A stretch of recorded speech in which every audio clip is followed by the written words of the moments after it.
Bapak Ibu BP, jika Bapak Ibu melakukan hal ini, berarti Anda adalah salah satu penyebab seseorang dibully.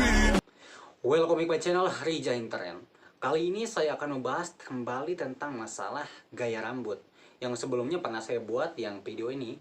Mungkin kalian juga sudah pernah nonton dan ada yang setuju, ada juga yang tidak, sampai terjadi perdebatan di kolom komentar, bukan hanya saya dengan orang lain. Mungkin sebagai ada yang guru komen di situ, terus murid dijawab oleh murid, dijawab lagi oleh guru ya. Meskipun saya tidak ikut ngobrol dalam kolom komentar itu, tapi terjadi perdebatan ya, tapi it's okay lah. Jadi kita anggaplah sebagai video ini adalah part 2 dari video itu. Bapak Ibu BP, yang harus Anda ketahui adalah tidak semua anak memiliki bentuk kepala yang sama. Maksud saya bukan untuk menghina, tapi memang ini adalah kenyataannya. Sebagian besar faktor utama seseorang dibully, khususnya di sekolah, adalah persoalan fisik. Anda ingin menyamaratakan semua anak yang berbeda, yang menurut Bapak Ibu itu adalah sebuah adil. Ya. Tapi yang perlu diingat adalah bahwa adil itu tidak sama dengan keadilan. Supaya mudah dipahami, silahkan lihatlah foto ini ya. Ada dua foto di mana satu adil dan satu keadilan. Adil adalah memberikan sesuatu yang sama kepada semua orang, yaitu seperti Bapak Ibu yang memberikan sebuah aturan yang harus misalnya berapa senti kepada semua orang yang kepalanya berbeda. Mungkin, oh maaf, yang ada jidatnya besar atau bentuk kepalanya tidak lonjong atau tidak bulat ya. Itulah yang terjadi dalam sekolah. Dan keadilan adalah memberikan sesuatu yang dibutuhkan kepada masing-masing orang. Ini sudah terjadi di sebagian sekolah, namun tidak semua sekolah melakukan hal ini.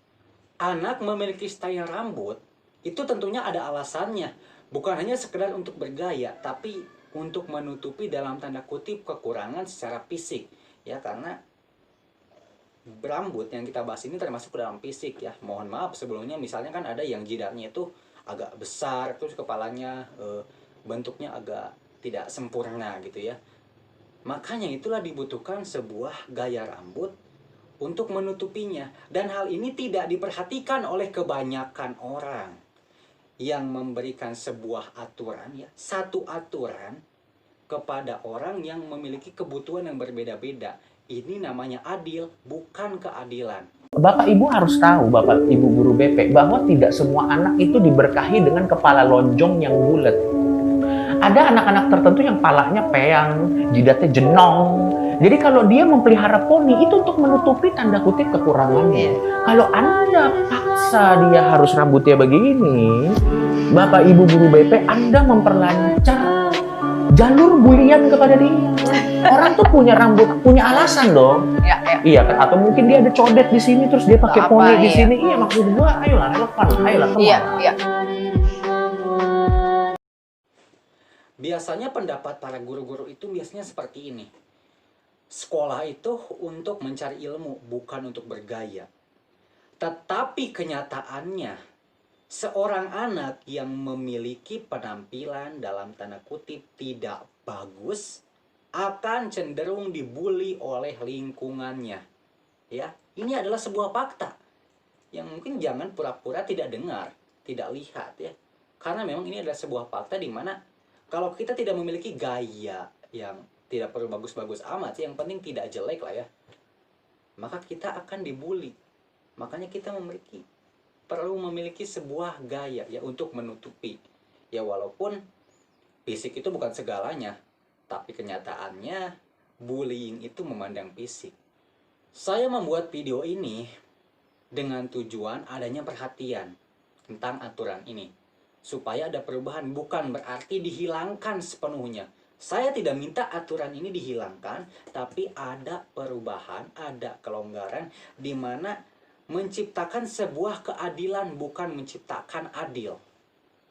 Saya mengajak kepada semua murid yang ada di Indonesia, kalian yang menonton video ini, kalian saling link video ini, lalu kalian bagikan kalau perlu kepada guru kalian. Sekarang ada media sosial, sangat mudah untuk menyebarkan informasi. Dan bagi Bapak Ibu yang bersangkutan ya, jika Anda melihat video ini dan ternyata tidak setuju dengan pendapat saya ini, yang perlu diingat, kolom komentar terbuka untuk semua orang. Silahkan berikan pendapat Bapak Ibu, ramaikan kolom komentar dengan diskusi. Karena seperti ini, saya buat video yang kemarin ya, tentang yang ini juga. Saya melihat komentar di mana banyak orang yang tidak setuju, dan setelah dibalas oleh beberapa orang kembali, dia tidak jawab lagi. Atau mungkin merasa karena memang iya, ternyata dia itu salah atau bagaimana. Jadi saya belum pernah melihat orang yang memang meyakinkan bahwa memang aturan ini benar. Saya tidak pernah melihat orang yang meyakinkan saya bahwa aturan ini benar. Makanya saya ingin ada perubahan dalam aturan ini. Bukan hanya dalam satu sekolah, tapi mungkin seluruh Indonesia ya. Dirubah aturannya supaya dilonggarkan atau ya ada perubahan lah. Saya tidak minta untuk dihilangkan. Sampai ada orang yang meyakinkan, coba kalau kamu bisa, atau siapapun itulah, bagi Anda adalah seorang pelajar atau guru yang mungkin tidak setuju nih dengan pendapat saya, silahkan yakinkan saya, dan terutama yakinkan semua murid di Indonesia bahwa pendapat ini salah. Coba bantah pendapat saya tadi dengan apapun itulah. Kalian komentar di kolom komentar, yakinkan saya bahwa saya ini salah. Kalau saya sudah yakin bahwa saya salah, maka saya akan mengajak kepada semua subscriber saya untuk yuk berubah ya. Karena nyatanya sampai sekarang belum ada yang meyakinkan saya. Jadi di sini saya akan tegaskan kembali bahwa saya ingin di aturan ini ada perubahan, bukan dihilangkan, tapi ada perubahan. Oke, kalau perlu saya akan buat part 3-nya dalam video ini.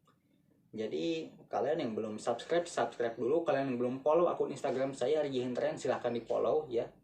Kalian ramaikan video ini, oke? Saya Rija Hinteren, thanks for watching and bye.